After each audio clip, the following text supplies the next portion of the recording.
प्रतापगढ़ से प्रयागराज तक हुड़दंग उमर के काफिले ने तोड़े 2 टोल प्लाजा के बैरियर, कर्मचारियों को कुचलने के प्रयास में गंभीर धाराओं में मुकदमा दर्ज। दरअसल प्रयागराज से लेकर प्रतापगढ़ तक कानून के पहरे के बीच खाकी और कानून को ठेगा दिखाने वाली एक ऐसी तस्वीर सामने आई जिसने हर किसी को सन्न कर दिया। यह कहानी सिर्फ एक काफिले के गुजरने की नहीं है, बल्कि उस मानसिकता की है जो यह मानती है कि कानून उनके लिए सिर्फ एक कागजी टुकड़ा है। आइए इस पूरी घटना की तह तक जाते हैं और इसका एक गहरा विश्लेषण करते हैं कि आखिर कैसे शोक और जनाजों की आड़ में सड़कों पर दबंगई का नंगा नाच हुआ। इस पूरी घटना की शुरुआत होती है प्रतापगढ़ के हथगवा थाना क्षेत्र के कोटला अख्तियारी टोल प्लाजा से। करीब 3:04 पर माफिया अतीक अहमद के छोटे बेटे आबान अहमद के जनाजे में शामिल होने के लिए लखनऊ जेल से पुलिस अभिरक्षा में एक प्रिजन वैन के जरिए उमर अहमद को प्रयागराज लाया जा रहा था। पुलिस की गाड़ियां आगे थी, लेकिन असली खेल उसके पीछे चल रहा था। प्रिजन वैन के गुजरने के ठीक बाद काफिले में शामिल एक थार UP 70 GW 2525 और स्कॉर्पियो UP 70 GQ 4834 वहां पहुंचती है। नियम के मुताबिक टोल चुकाना था, लेकिन दबंगई का सुरूर ऐसा था कि बैरियर गिराने की कोशिश की गई। जब टोल कर्मचारियों ने रोकने की कोशिश की तो उन पर गाड़ियों में सवार लोगों ने नियमों को ताक पर रखते हुए बैरियर तोड़ दिया। विरोध करने पर कर्मचारियों को गालियां दी गई और जान से मारने की नीयत से उनके ऊपर गाड़ी चढ़ाने का कुत्सित प्रयास किया गया, जिससे कर्मचारियों ने भागकर अपनी जान बचाई। आरोपी यह कहते हुए निकले कि इस काफिले के साथ जा रहे हैं। यह सिलसिला यहीं नहीं थमा। जैसे यह काफिला प्रतापगढ़ की सीमा पार कर प्रयागराज के नवाबगंज टोल प्लाजा पर पहुंचा, वहां का मंजर और भी डरावना था। समय था दोपहर 3:50।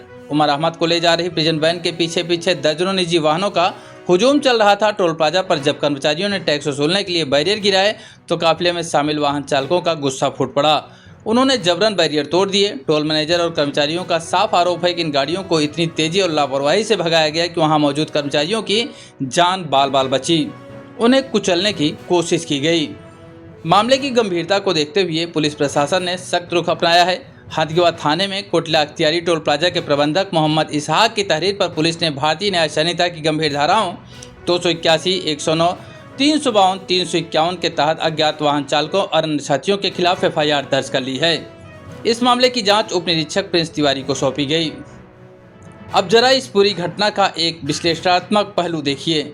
सवाल यह उठता है कि जब गाड़ी में खुद पुलिस अभिरक्षा में एक बड़ा कैदी मौजूद था और आगे पीछे पुलिस का पहरा था, तो फिर पीछे चल रहे निजी वाहनों के चालकों के भीतर इतना दुस्साहस कहां से आ गया?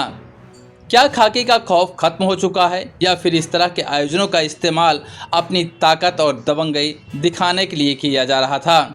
अक्सर ऐसे संवेदनशील मौक़ों पर जहां किसी के अंतिम संस्कार या जनाजे का मामला हो, जनता और समर्थकों की भीड़ जुटती है, लेकिन जब भीड़ का इस्तेमाल कानून को कुचलने के लिए हथियार के रूप में किया जाने लगे तो यह समाज और प्रशासनिक व्यवस्था दोनों के लिए एक गंभीर चेतावनी है।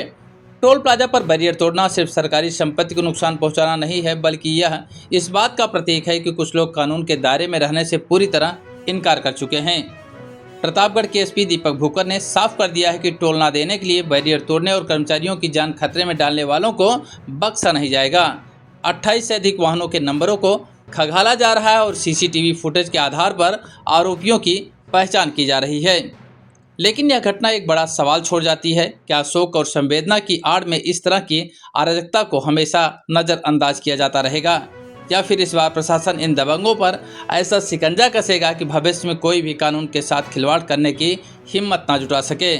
जवाब आने वाले वक्त की कार्रवाई तय करेगा। इस खबर पर आपकी क्या राय है, कमेंट बॉक्स में ज़रूर बताएं। चैनल पर नए हैं तो लाइक और सब्सक्राइब करना ना भूलें।